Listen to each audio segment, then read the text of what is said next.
Alrighty. So welcome everybody. Thank you for joining. Um, it's good to be back. I've done a couple of these talks now for KSU, and I enjoy doing them.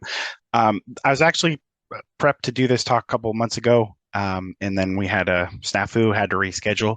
I actually designed this talk for a group in New Zealand.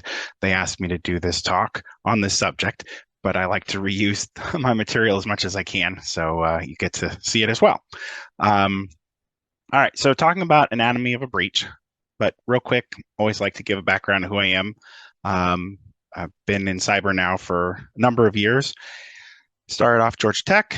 I worked for IBM for about a year as a business consultant, and then I switched to a local consulting company called JBean Consulting here in Atlanta.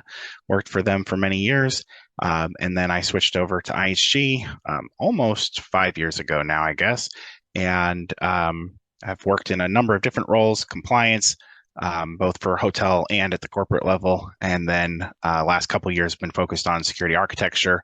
And I've worked my way around, if you will, some other teams as well over the last couple of years where I help stabilize them and get them a little more mature and then hand them off to somebody else. So the latest one that I started in March of this year is data security, which has been an interesting ride so far. Um, so that's just a little bit about me. And if you, I like to keep the chat window open. So if you guys have questions as we go, feel free to pop them in there. Or if you want to go on mic and just ask, that's fine. I will have time for questions at the end, but don't mind pausing as we go along here as well. All right. So about our topics for tonight, I'm going to walk through basically what is the attacker's timeline versus a defender's timeline. What does that look like? What does a response plan look like? What are the key relationships that you really need to have in order to be successful in responding? And you want to have them ideally in place before you need them. Things that you should consider before doing an investigation. How do you train for an incident? And then something that I think is actually the most interesting is learning from past breaches. This part of the talk is actually based on a bunch of articles and research that Dr. Mattard had shared with me probably about a year ago. So excited to kind of walk through that with you all and show what I was able to learn from that. So that's the talk. All right, an attacker's timeline. So high level, right? The attacker does their research. They try to find vulnerabilities so that they can do their attack. They conduct their attack. Their goal is to find data, right? And they either want to steal it, they want to delete it, they want to ransom it, they want to modify it, they want to do something. And then, of course, turn that somehow into profit, whether that's just an intellectual profit or whether that's actual money. It depends on what their goals are, but that is what their timeline is, right? And so from the defender's point of view, the question is, where do we get involved? Where does our timeline start? And so my argument is that ideally our timeline starts before they even start thinking about us, right? The sooner we can shift left, if you will, in the attacker timeline and prep and prepare, the easier it will be for us to stop them and at any point at which we find them in their attack chain, right? Because we might find them when they conduct the attack. We might find them after they've ransomed us. But ideally, we want to think through that entire attack chain and figure out how best to respond. So our timeline, like I said, starts before theirs ideally, but these are all the different types of activities you will have to do at some level, right? If it's a very small breach at a small firm, this might be very simple, but if it's at a large company with a lot of customers, this could get very messy and be very difficult to track. So high level, you want to start with your strategy, right? And the strategy is basically encompassing the rest of this at a high level, but it's going to say, it's going to put out the goals for the organization. So, for example, for ransomware, we will pay a ransom, or no, we won't pay a ransom, or this is how much we'll pay, right? High level goals, if you will, for how you want the breach to be responded to, or an incident. You're going to need a project plan. So you're not going to know necessarily all the details, but you should have a good idea based kind of on these 11 topics of what a response will look like, what are the major key milestones, if you will, and you can kind of run it like a regular project. You're going to need a communications and management strategy and plan ultimately. So knowing who are your internal stakeholders, who are your external stakeholders, do you have regulatory compliance requirements for communications? Do you have shareholders that you need to communicate to? Do you have franchisees or other third parties that rely on you that you're a vendor for that you need to be able to communicate to? Excuse me, and think through for each one of those, what's the best way to communicate bad news? Because as we'll see at the end of this, learning from past breaches, how you communicate and what you communicate will ultimately make your life a lot easier and cheaper or a lot harder and more expensive. Stakeholder management strategy and plan, similar thing, thinking through who are all the key people, right? So it might be IT staff, it could be your legal and privacy teams, could be internal and external counsel, could be your stakeholders, again, same types of people that you're going to have to communicate to. Who are those people and how are you going to deal with them? What do they need to know? What are their questions going to be? Trying to anticipate that.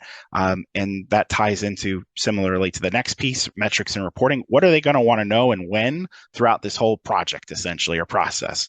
And metrics and reporting can get quite complicated, right? If you have multiple sites that have been impacted, an example is I was involved a number of years ago with an incident that affected 1,500 locations.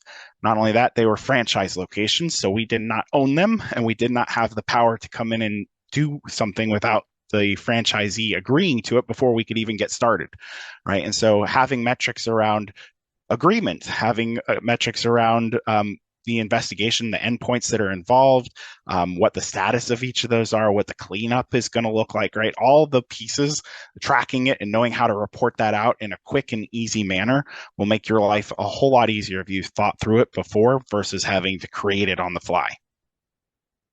Investigation strategy and plan, again, goes back to where are your assets? Who owns the assets? What are you responsible for versus they're responsible for? Who are you going to bring in to help do the investigation? Do you have the resources in-house to do all that? There's a lot of things you got to start thinking through. Then once you've got your strategy and your plan, actually going through that analysis and validating the data that you find.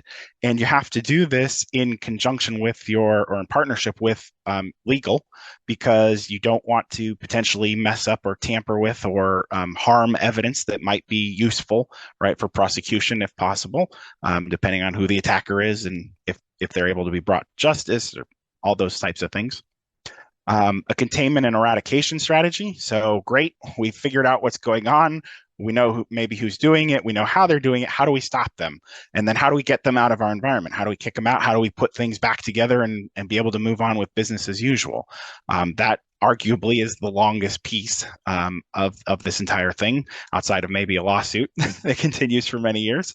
But getting the environment back up and running and business as usual going is the goal, essentially. If you have people that got impacted, you need to be able to notify them, usually based on some sort of compliance requirements and timing. Sometimes that timing can be very short, but you need to understand with legal, when does that timeline start? Because it depends on your understanding based on step 7, your analysis and validation, right, of what really happened, who was really impacted, and then how fast can you turn that around and notify them of whatever they were impacted by. And again, that ties back to step 3, your communication strategy. How are you going to tell them? What are you going to tell them? All that stuff. The data and systems recovery, after you've kicked the bad guys out, now you got to stand stuff up and get things going. And then you don't want to forget lessons learned, right? At the end of all of this, you've got to be able to go back and say what went well, what didn't go well.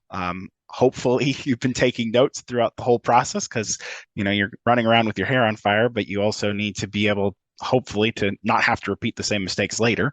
And so having a good retrospective afterwards and being really honest with the entire business of what went well and what didn't will hopefully make it so that if this happens again, that it won't be quite as bad and it'll be a little easier. So high level, there are a lot of steps, right? And we're going to not go through all of these, but we'll talk more about it as we go. All right. So going into a little bit more on the response plan, right? There's these 11 steps can kind of be chunked up into three high-level phases. Phase one is figuring out your key stakeholders, agreeing on the strategy with those stakeholders, and getting your communications planning. So kind of putting the planning in place and the scoping, if you will, for this project. And I keep phrasing it as a project because ultimately it can turn into a multi-year project to have to recover from a really large incident. And so having a project management mindset, I think, really helps make sure that you're not missing something. Phase two is working through making sure that for investigative teams, they're going to have to get access to things. And ideally, you're going to know, what are your break glass accounts up ahead of time? Who's going to get access? How are they going to get access? Are you bringing in external consultants? How will they get access quickly? So all of that needs to be thought through, and making sure that findings in your investigation, right, are quickly able to be turned into something that you can notify people about, because again, you've got those compliance deadlines for how you're going to have to respond and how quickly you're going to have to respond. So again, thinking through if X data in this environment gets compromised, who are the stakeholders that could be involved? How would we tell them? What types of data would we have to follow up on? All those types of things. And then lastly, there's the bulk of the work. Now that you've gotten access, you've done your investigation, you know who your stakeholders are, but doing the containment, the eradication, recovery, and the project phases to really close this out and complete the incident, and then the lessons learned.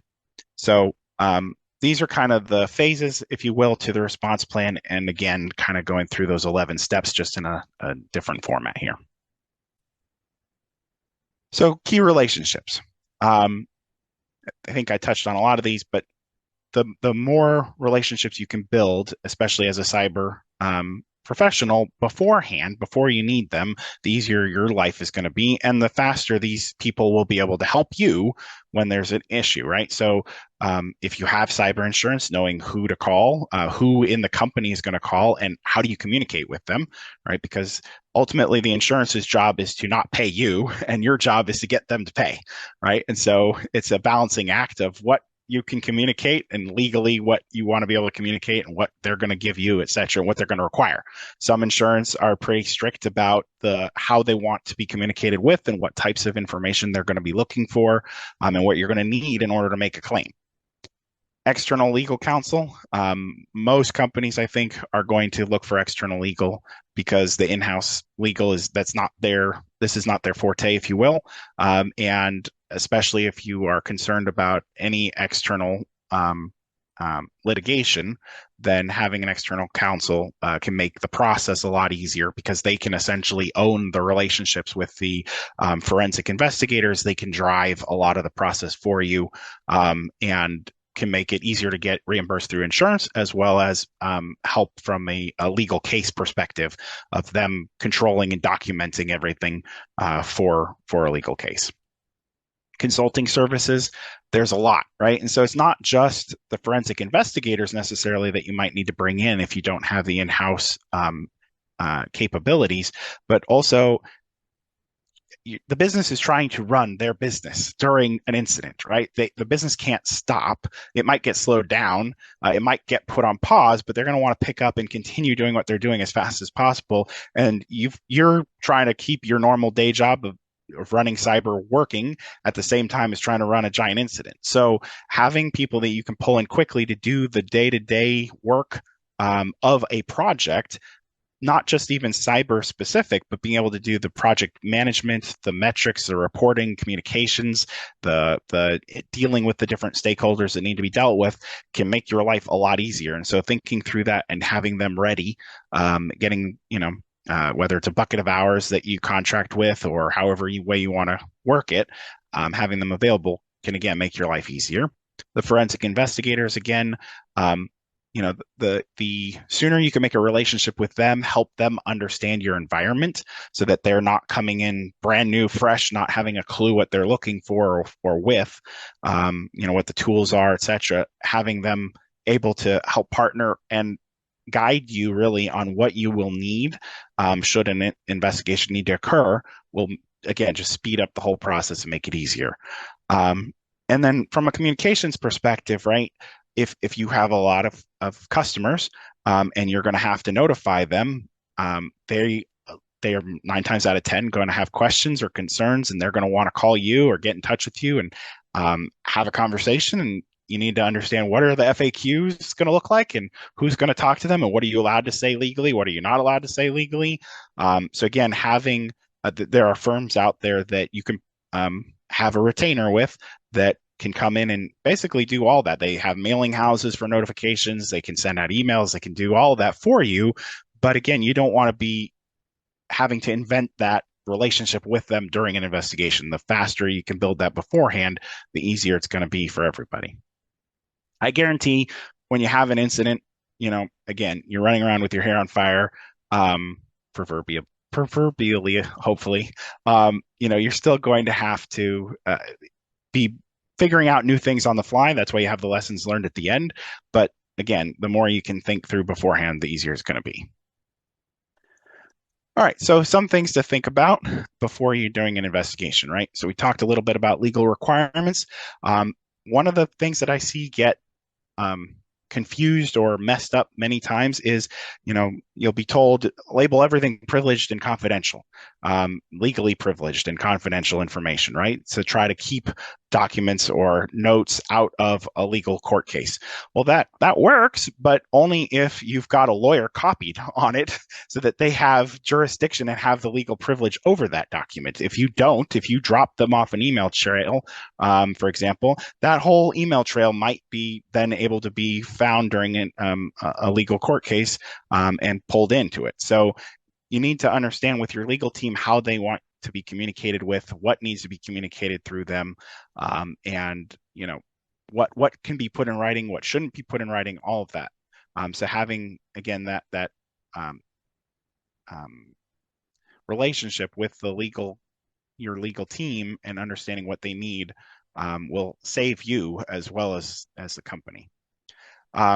Again, talking and thinking through who's going to pay for the investigation, and you have the information written down in a way that the insurance will agree to cover the cost. Understanding what they need and how they need it documented, and understanding how is a company broken down, right? Do you have different business units and sub business units? Do you have subsidiaries? How do systems get shared infrastructure work across those groups? How can that potentially impact how you have to communicate out, or who would be notified in the event of a breach? And also, how would you go about doing the investigation? I mentioned, for example, a franchise. You may not have the ability to just walk in and do the investigation on their systems. You may have to work through getting permission, etc. Actually, that's the next point around approvals or sign-offs. And so it's also just understanding who are the different stakeholder groups, what are the information they're going to need, and when are they going to need it. So there's a lot of planning that goes into this, unfortunately. So how do you train for this? I think one of the best ways is doing tabletop exercises. And I use the word on here, craziest scenarios. It's really trying to think through for your business, what would be the most challenging or craziest thing you can think of that you would never expect to happen, but what if it did happen? How would you have to work through it?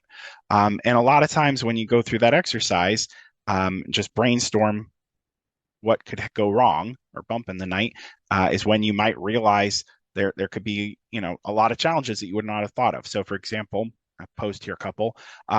If you have, like many companies now, you have a you might still have a data center. It's not in the cloud, right? But you're hosting it in somebody else's data center. You've got a server rack somewhere. You don't have anybody there, right? And now you've got to shut off remote access because you think your VPN's compromised, for example.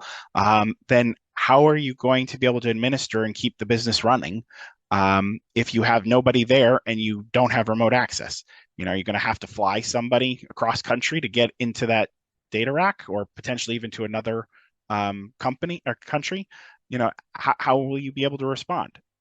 Another one might be you have to rotate credentials, but you had to take Active Directory offline. So do you have some other mechanism for doing this, or is this all some sort of email blast out to everybody saying, go change your email. How are you going to do, or change your password? How are you going to do that?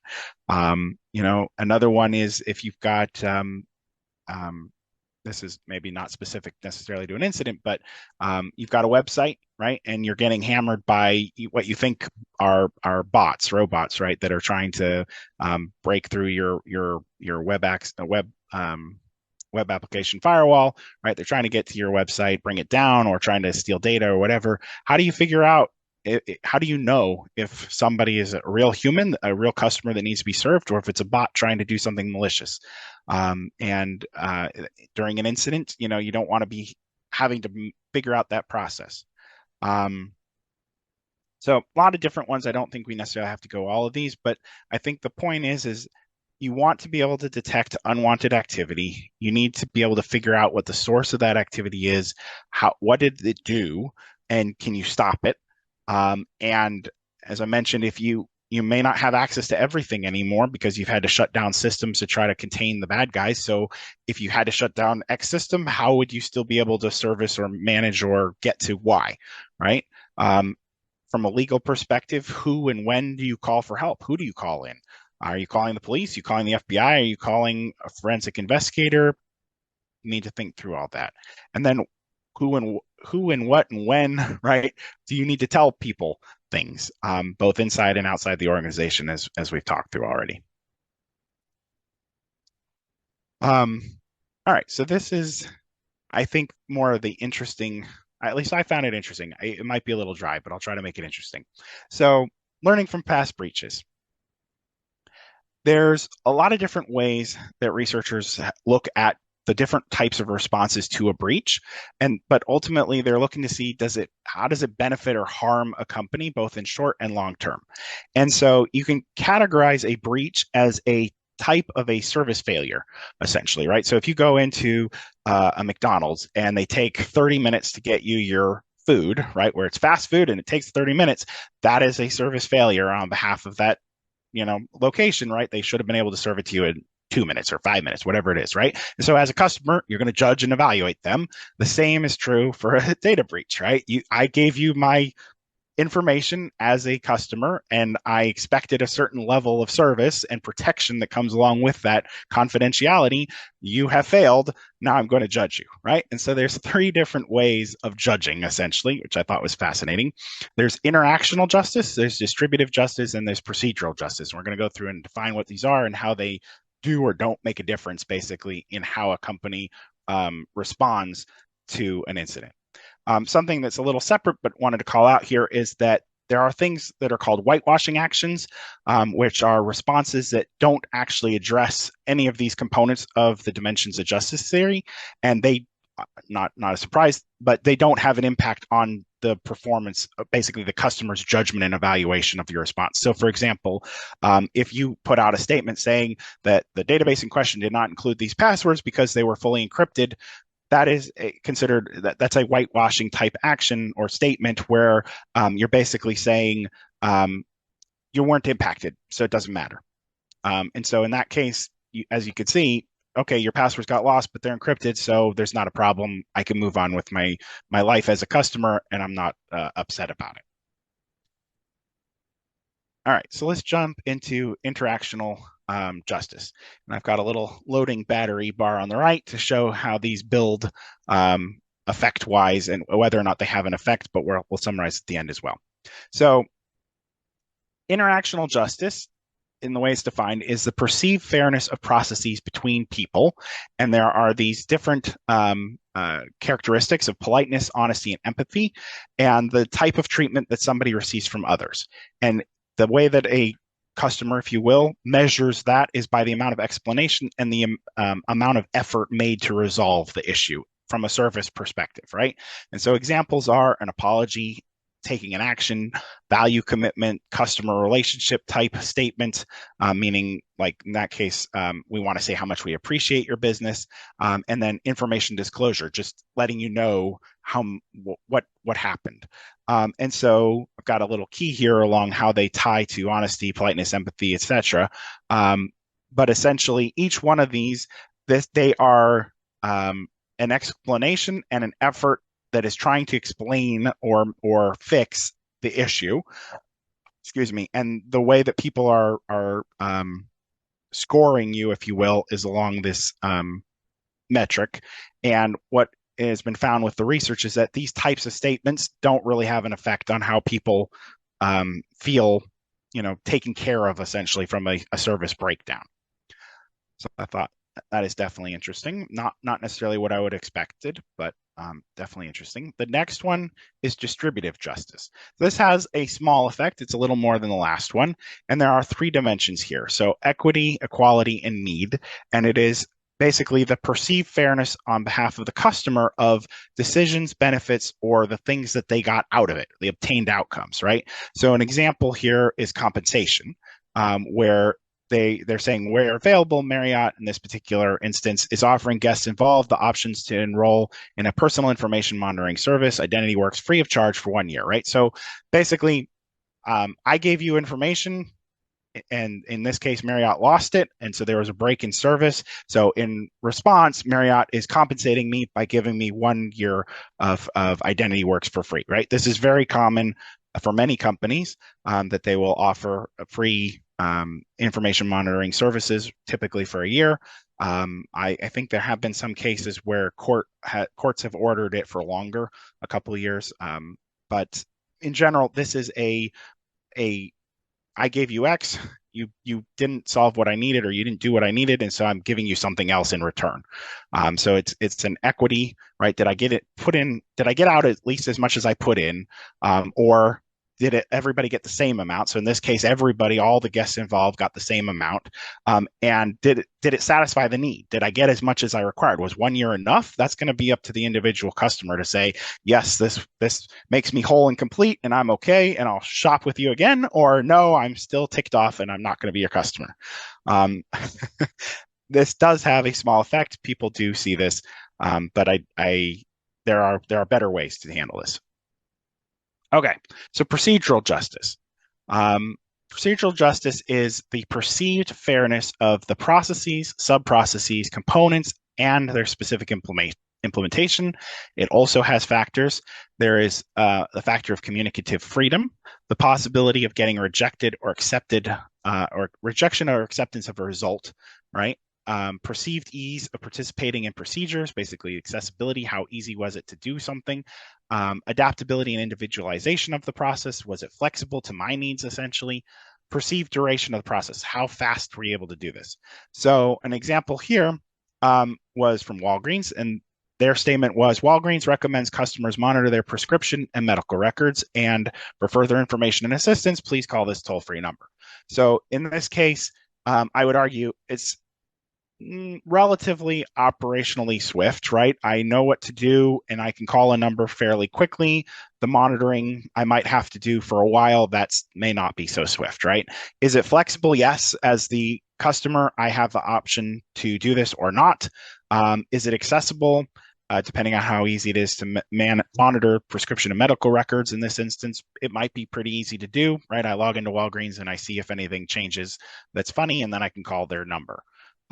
And do I have control over the process and the decision, essentially, the outcome of the process? And in this case, yes, because it's on me as the customer to have to go do this. So I would argue not necessarily the best for the customer, but it does give me the most amount of control over the outcome because I have to do it. So this type of statement and judgment of an incident, of a breakdown in a service, has a large effect over how well a customer will respond.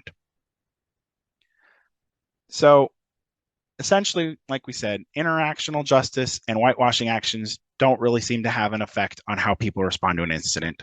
Distributive justice does have a small effect, but procedural justice has the largest effect. What we've seen is stock markets, they reward firms that take action to notify customers quickly. However, the larger the number of customer records or event information that you tell them about, the worse your stock reaction. So the goal is tell them quickly, but tell them very little, as much as you can, right? Or much as you have to because of regulations or whatever industry that you're in. There may be requirements. And then try to use the procedural justice type statements to help the customer feel that they are in control of their fate to the basically the largest extent that you can. So I felt like this was pretty actionable recommendations coming out of this research that was very interesting. Not necessarily what I went in thinking was going to be the answer, but after thinking about it and reading through it, it makes, I think, a lot of sense. So definitely curious to hear others' opinions here as well. Um, so I know I'm wrapping up a bit early, but hopefully people have questions or comments. But the goal of this, right, is to plan before an incident occurs, build those key relationships, try to go through tabletop exercises, simulations, etc.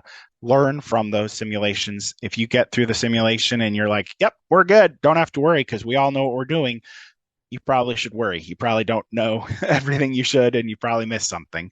And make sure those make it into your playbook so that you're ready to respond when you can or have to. The less you say, the happier the stock market will be, but just make sure that you communicate per the regulatory requirements, and try to help your customers feel in control of whatever the outcome is, and the happier that they will hopefully be.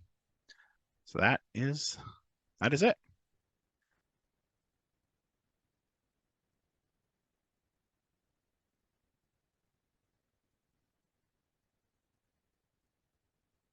So does anybody have any questions, comments, thoughts? Has anybody read any research that doesn't jive with what I went through? Be definitely curious to learn more about it.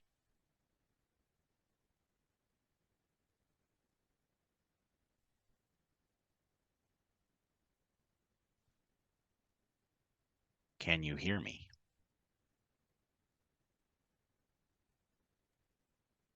For those that don't have microphones working, you can go ahead and type it in the chat as well. And we can get to that as well.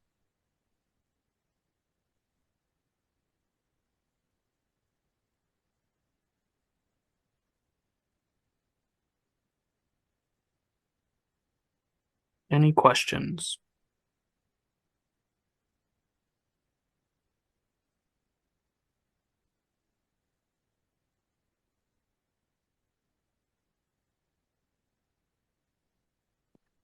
How about I ask a question? Have any of you been involved in a security incident?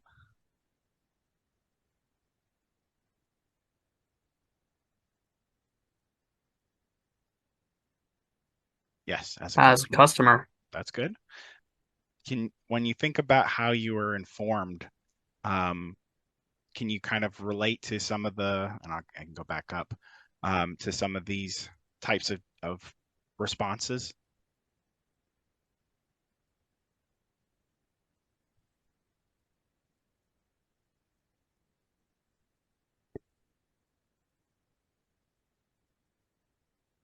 I'm just curious, how did it make you feel? Did you feel like it was sufficient?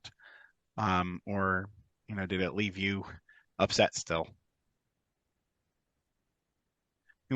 I will say that one of the things going into doing the research was my hypothesis was, I've been a long time customer, for example, of Target, of Home Depot, etc., and they all had very large incidents, and I still shop there, right? I haven't stopped, and so yes, their stock price might have dipped, but long term, did it really affect them?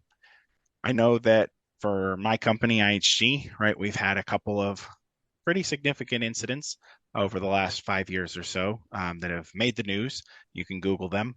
And, for our big one that impacted that 1,500 franchise locations, our stock price went up the day after that we announced it. So, I didn't see a direct correlation, but I wanted to go back and look at how had we responded, and did it fit into this type of analysis. He said, yes, I can. I still use these services. I think it's better to stay with the company that's learned from mistakes. Yep, I think so. Um, I think there are some companies where we don't have a choice, right? Equifax collects all our data without our consent because that's the way that type of the system works, unfortunately. And we don't really have a choice. We have to keep using the services if you want credit. Um, but in general, most companies, we do have the choice to shop somewhere else in general. And for the most part, I would agree. I think most companies do learn from mistakes. There are some, I won't name names necessarily on this call because I know we're being recorded, but there are some that have suffered issue after issue after issue, and I do wonder if they really have learned, or what's going on there. Or are they just incredibly unlucky? But those tend to be ones that I don't have to necessarily do business with all the time, anyways. Right, exactly. Yeah, that's the key word is did they learn from their mistakes? Some decide not to. And then like you said, you're stuck with some that you don't really have an option. If you're looking at your utility provider, it's the only utility provider you got. I mean, I know who you're if your talking your about. local Yes, electricity company gets breached, I mean, who are you gonna what are you gonna do about it? There's only so much you can do. right. Some things are just, their hands are tied. Um, yeah, sometimes just give you a claim and I feel like there's less fear in a way when it comes to like certain types of infrastructure like utilities and stuff because it's like where your customers going to go if you get a breach still going to have to use you Mhm. so they have the more I guess freedom to kind of brush you off in a way um, if Yeah. something happens. um, Tasha has posted, most of the time when there's a data breach, you get notification. I think what you mean here, right, from a claim link is either the company's asking you to file for damages and they'll essentially pay you off, or a lot of times I get notified more from, a class action lawsuit. Um, Good example is like Facebook, right? I'll get a little postcard in the mail saying, "Congratulations, we think you're part of this class action. Let us know by opting in on this website, and you might get $10." Right? That's in my mind. That's not really distributive justice, right? I'm not getting out what I put in, what information I gave them. I don't think it's really worth. I feel like it's worth more than the $5 or $10 I'm going to get out of class action, and that's against their will. It's not really what they want, um, to do, but that's what the court ordered. So yeah, I agree. So yeah, sometimes the court makes you, or the company will say you have to list what the cost of damage is, and then you have to have proof of it.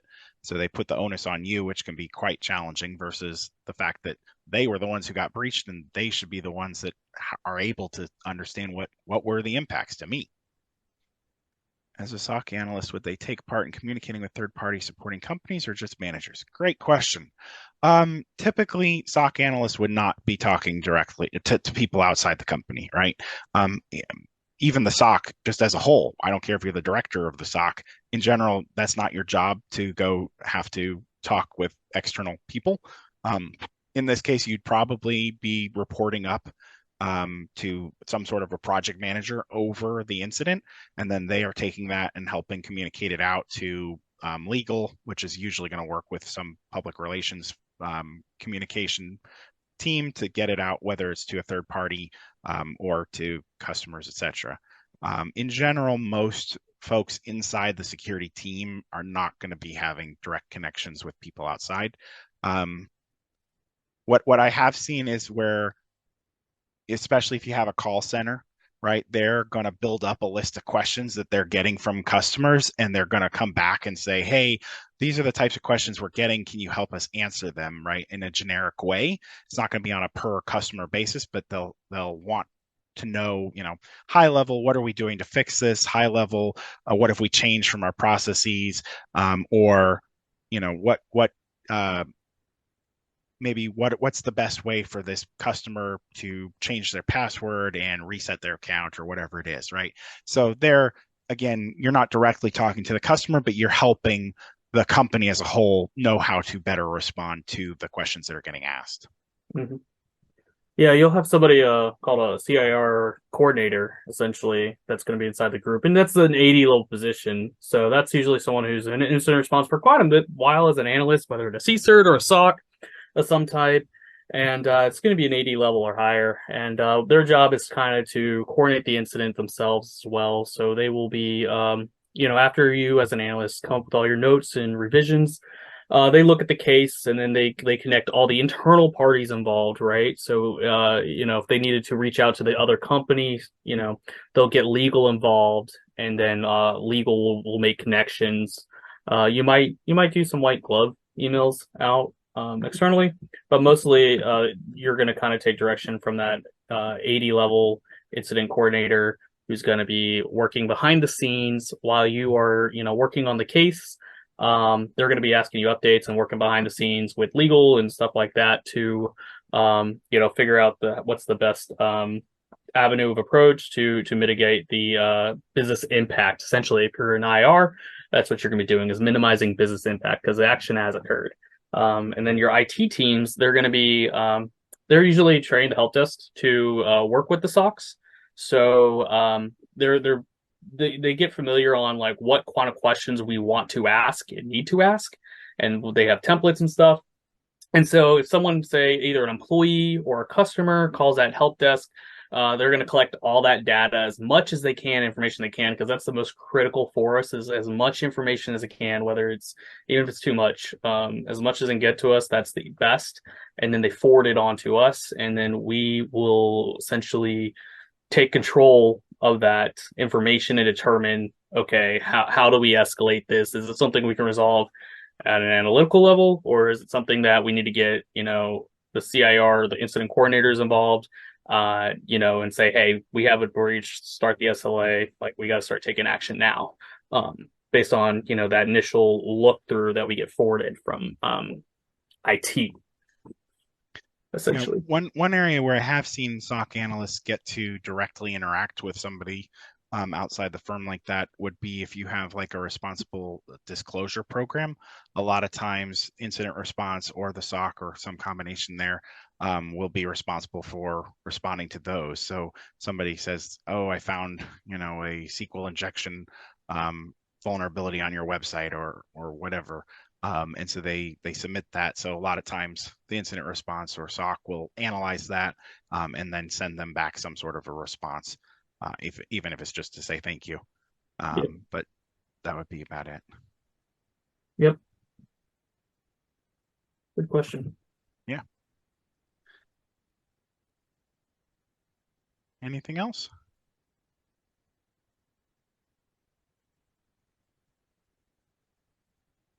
All right. I apologize for kind of flying through the material, but hopefully people found it interesting.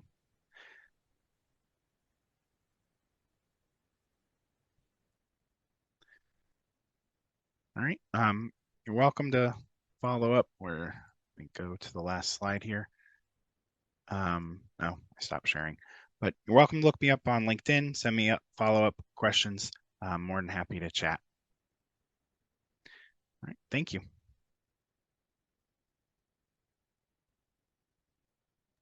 That was awesome. Thank you so much.